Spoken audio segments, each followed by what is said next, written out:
Hello po! Kumusta po kayong lahat? Welcome back po muli sa ating YouTube channel. It's me again, Lorna Hermosillia. It's been a long time po na hindi po ako nakakapag-upload ng ating waray-waray language tutorial. Pasensya na po kayo dahil nag-focus po kasi ako sa cooking. Ayan, kaya nakalimutan ko po tuloy yung waray-waray language natin. Shoutout po pala kay Sir Yoel Tante. Thank you so much po pala sir sa iyong comment. So, ang sabi niya po ay more videos pa daw po. Gusto kong matuto magwaray. Catbalogan, Samar, ang province namin. Kaso, laki dito sa Manila. And kay Maris J TV, I learned po your waray language a little bit. But still requesting for more. Thanks for sharing. Ayan, so magwawaray-waray language na lang po tayo. Meron pa akong hinandang konting mga waray-waray words. At ita-translate ko po ito Tagalog. So, una po nating waray-waray words ay paagia. Paagia means padaan. Pag marinig niyo po ang salitang paagia daw ako, ibig sabihin ng paagia daw ako ay padaan po ako. Padaan ako. Yan. Paagia ako. Padaan ako. Next po nating waray-waray words is karigo. Karigo means maligo. Pwede niyo pong sabihin makarigo ako or makarigo na ako. Ibig sabihin po nun ay maliligo na ako. Tapos pag narinig niyo din po kapag sinabi sa inyo na karigo na or parigo na, ibig sabihin po nun ay maligo ka na. Karigo na daw, mabaho ka na. Maligo ka na, tambaho mo na. Ayan. Karigo is maligo. Next waray-waray words would be hain na. Ibig sabihin ng hain is nasaan. Hain na, nasaan na. In waray-waray sentence, it would be hain na hira. Sinabing hain na hira, ibig sabihin po nun, nasaan na sila. Hain na hira. Or hain na sapatos. Asan ang aking sapatos? Next waray-waray word would be huram. Ayan. From the word hiram. In waray-waray, it would be huram. Pwede niyo pong sabihin, pahuram ako. Ayan. Pahiram ako.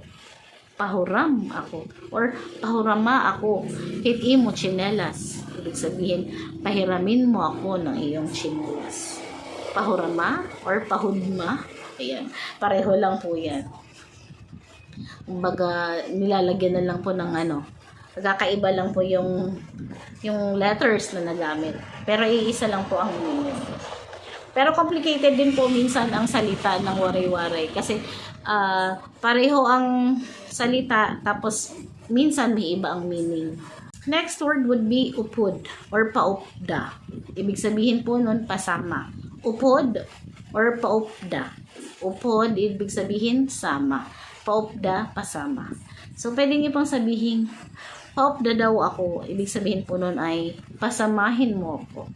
Or, maupod ako. Ibig sabihin, sasama ako. Upod or paupda. The next word would be, kumusta. Kumusta ka? Pareho lang. Kumusta ka din? Ganon din sa Tagalog. Diba? So, ang response po natin sa kumusta ka ay maupay man. So, pag sinabing maupay, ayos lang. Maupay man. So, ibig sabihin is maayos naman or maayos lang or okay lang. Ayan. The next word would be nag-aano. Ibig sabihin, anong ginagawa mo? Oh, nag-aano ka. Ibig sabihin, anong ginagawa mo? Nag-aano ka. Or mag-aano ka. Ano ang gagawin mo? Okay? Next is maiha. Ibig sabihin ng maiha is matagal. So, maiha ka man. Ibig sabihin po nun sa Tagalog ay, ang tagal mo naman. Maiha ka man. Ang tagal mo naman. Ibig sabihin, kaiha man mo. Ibig sabihin po nun, ba't ang tagal mo? Or ang tagal mo? Yan.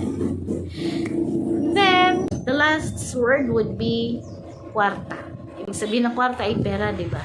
Waray kwarta. Ibig sabihin nun ay walang pera. Okay? Waray kwarta. walang pera. So, that's it for today, ang ating waray-waray language tutorial. Hanggang sa muli po na aking upload. Pwede niyo po akong i-subscribe dito po sa aking YouTube channel para pag meron pa akong in-upload ulit na waray-waray language tutorial ay mapapanood niyo din po. So, maraming salamat pong muli kay Sir Yoel Tante at kay Ma'am, pangalan ni Ma'am? Maris Gia TV. Gia po ba or G? Yan, Maris Gia TV. Thank you so much po. Hanggang sa muli po natin na wari-wari language tutorial. Mag-iingat po kayong lahat. Thank you so much po muli. Bye!